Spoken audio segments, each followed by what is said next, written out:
il y a des imperfections plus avouables que d'autres. Moi, aujourd'hui, j'aimerais vous parler d'une imperfection difficile à avouer. Le genre que vous n'allez pas dire à votre grande-tante à Noël parce que vous savez que vous allez la mettre mal à l'aise. J'ai été malheureuse, profondément. Le genre de malheur, de tristesse qui vous prend au fond du ventre pendant plusieurs jours, plusieurs semaines.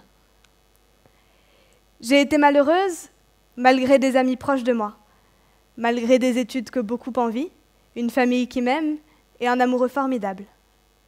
Et croyez-moi, ça aurait été bien plus facile de vous dire « Je me sentais seule, je n'aime pas ce que je fais, je ne trouve pas de stage. » Parce que c'est plus facile, c'est plus commun comme imperfection. Aujourd'hui, l'une des choses pour lesquelles on nous met le plus la pression, c'est le bonheur, l'épanouissement, le haut de la montagne. Être heureux, c'est devenu, à mon sens, la norme sociale la plus discriminante. On peut dire « je suis au chômage, je suis célibataire, je n'aime pas ce que je fais ». Mais dire « je suis malheureux », ça, c'est une imperfection qui provoque de la peur, qui provoque de la gêne. Vous vous imaginez répondre à quelqu'un qui vous demande poliment si ça va ? Non. Non, en ce moment, ça ne va pas, je suis malheureuse. Pourtant, être malheureux, avoir 1000 idées négatives qui se bousculent dans nos têtes, c'est normal. Ce n'est pas rare d'être confronté à cela.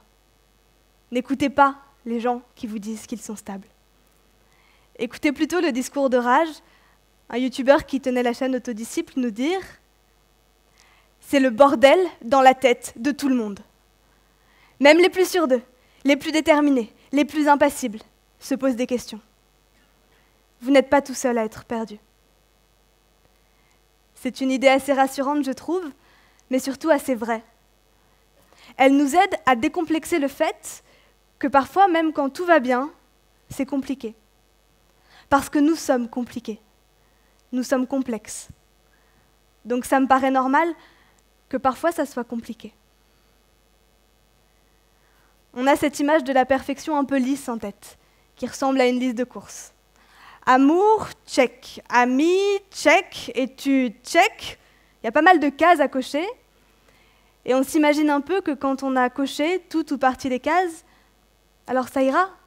On sera heureux, ça aura fonctionné. La vérité, c'est que nous sommes infiniment plus complexes que cette perfection-là. Nous sommes bien plus multiples, bien plus pluriels, bien plus multiformes qu'un bonheur en forme de liste de courses. Nous sommes bien moins statiques qu'une checklist. Et c'est vrai, je pense que parfois ça nous fait peur. De se rendre compte que notre bonheur, il ne rentre pas dans notre petite case. Parce que nous sommes plus grands, plus contradictoires, plus paradoxaux que ces cases. On veut tout. Et on a raison. On veut un travail challengeant, pouvoir voyager, pouvoir créer, avoir du temps pour soi, être aimé de tous en aimant une seule personne. On est des paradoxes ambulants, des contradictions vivantes. Alors oui, parfois, c'est compliqué, mais ça nous rend riches. Ça nous permet de prendre des détours, de jolis chemins, de nouvelles voies. Ces contradictions internes, ce ne sont pas simplement des nœuds au cerveau, ce sont aussi des possibilités d'explorer de nouvelles versions de nous-mêmes. Alors on peut dire qu'être malheureux, c'est une imperfection. Moi, je trouve que ça n'a pas de sens, parce que ça nous correspond à tous. Et surtout, je trouve que cette imperfection, on peut la regarder autrement, et la rendre fructueuse, la rendre belle. Quand je suis entrée en maternelle, au bout de quelques semaines, la maîtresse a fait venir mes parents à l'école parce qu'elle pensait que j'étais autiste. Je ne parlais à aucun autre enfant. Mes parents m'ont alors demandé « Mais Diane, pourquoi tu ne parles pas aux autres enfants? Tu sais parler ?» Et je leur ai répondu que souvent la maîtresse disait qu'elle allait punir les enfants qui parlaient. Du coup, je ne parlais jamais, à personne, pour respecter les règles. Plus tard, adolescente, j'ai passé plus d'une demi-journée à avoir la nausée, à la simple idée de rencontrer la mère de mon petit copain. Vous vous dites peut-être maintenant, ok, en fait cette fille c'est une malade de la conformité et des règles et elle est extrêmement timide. Et vous avez un peu raison. Ce sont de vrais défauts. Mais une fois que je les ai dit, une fois que je vous en parle, que je suis capable de les exprimer, ces défauts ce ne sont plus des imperfections, ce sont des bases de travail. Une fois que j'en ai pris conscience, je suis capable de construire dessus. Et de ne plus être une Diane de 4 ans, timide à l'extrême, mais une Diane de 22 ans, capable de parler fort en public. Ce que je veux dire, c'est que prendre conscience des choses, même quand c'est négatif, même quand il s'agit d'être malheureux, ce n'est pas avouer une imperfection, c'est la dépasser, c'est aller au-delà. Alors on peut toujours dire qu'être malheureux c'est une imperfection. Moi je pense que c'est une difficulté normale, de gens normaux qui font face à la vie.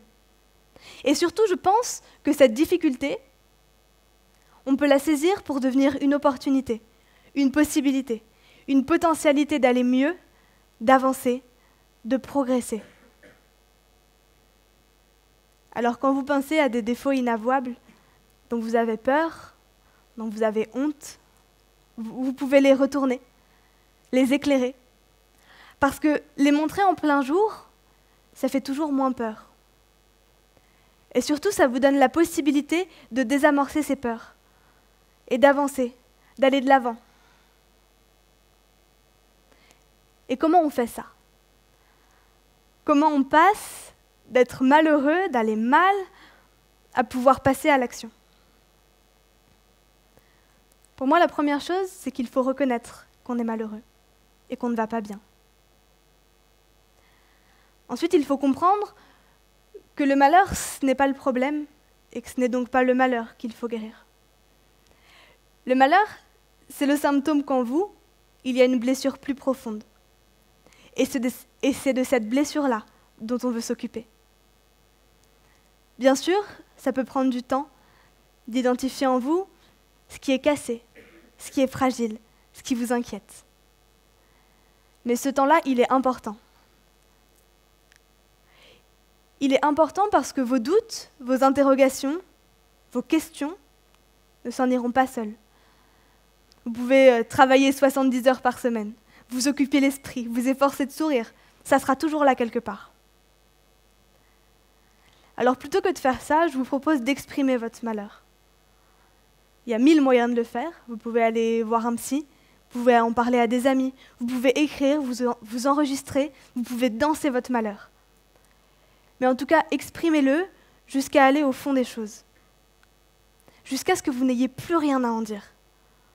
Alors vous saurez reconnaître votre malheur et surtout reconnaître sa source. Moi, par exemple, j'ai été malheureuse parce que je ne savais pas qui j'avais envie d'être ni ce que je voulais faire de ma vie. Mais une fois que j'ai pu poser des mots sur mon malheur, ça n'était plus une brume obscure qui m'entourait, c'est devenu une cible à dégommer. Et croyez-moi, c'est bien plus facile d'apprendre à tirer que d'apprendre à dissiper du brouillard.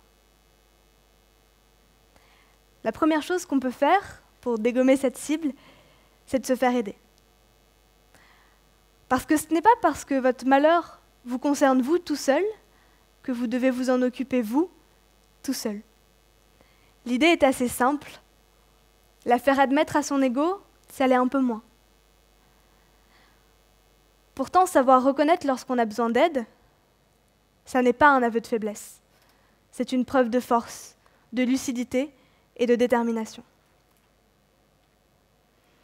Aujourd'hui, les ressources, les moyens, les outils qu'on a à notre disposition pour surmonter nos difficultés, ils sont multiples, presque infinis. Bien sûr, on peut aller consulter un psychologue. Mais maintenant, il y a plein de nouvelles méthodes qui s'offrent à nous. La méditation, la pleine conscience, la sophrologie, le yoga, 1000 voies de développement personnel. Je sais que ça peut faire peur de s'ouvrir à d'autres et de s'ouvrir à d'autres méthodes pour surmonter nos difficultés et avancer. Je le sais parce que moi, j'ai eu très peur et j'ai été très réticente. Pourtant, aujourd'hui, je fais un peu partie de ces gens qu'on met dans une case de bobos alternatifs parce qu'ils se posent des questions bizarres. Cette case-là, en face de ce que ça m'a apporté, ça ne vaut rien. Ça ne vaut rien du tout. Alors mon premier conseil, c'est d'essayer. Essayez de nouvelles méthodes. Vous en trouverez forcément une qui vous parlera, qui vous correspondra et qui vous aidera à avancer et à aller mieux.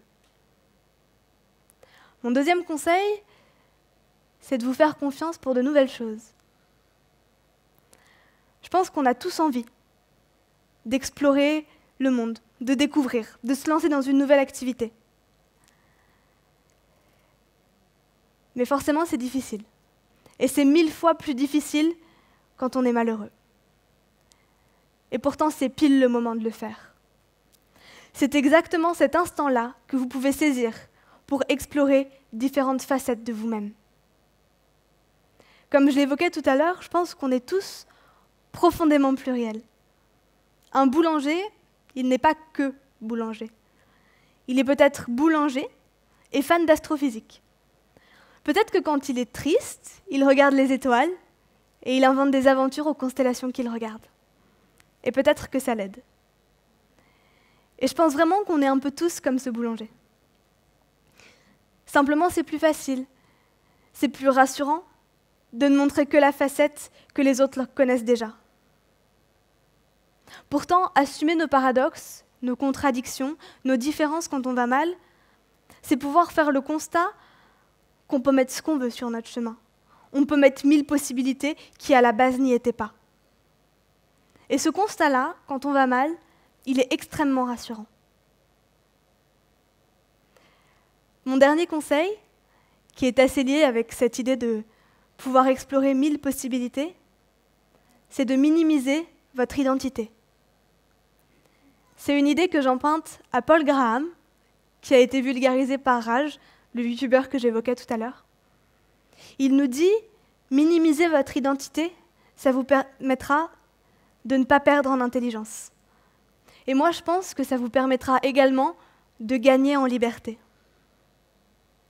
Si aujourd'hui je vous dis, je suis flexitarienne, je suis protestante et je suis de droite, c'est parfaitement faux. Mais peu importe, vous allez vous faire une image assez précise de moi. Et vous allez lire mes actions, mes décisions, mes pensées à travers ce spectre. Mais moi aussi. Moi aussi, je vais me contraindre un peu à rentrer, même inconsciemment, dans les images collectives associées à des étiquettes que moi-même, je me suis collée. Pourtant, ces étiquettes, elles seront toujours moins fines que moi. Elles seront toujours moins fines que les 1000 versions de moi-même que j'aurais pu explorer. Alors le conseil que j'ai pour vous, c'est de préférer passer votre temps à explorer tout ce que vous êtes, plutôt qu'à essayer de le définir. Finalement, ce que je peux vous dire, c'est que je ne sais toujours pas ce que je veux faire de ma vie, ni qui j'ai envie d'être, et que parfois, ça me rend encore malheureuse. En revanche, maintenant, je sais le reconnaître. Je sais m'en sortir.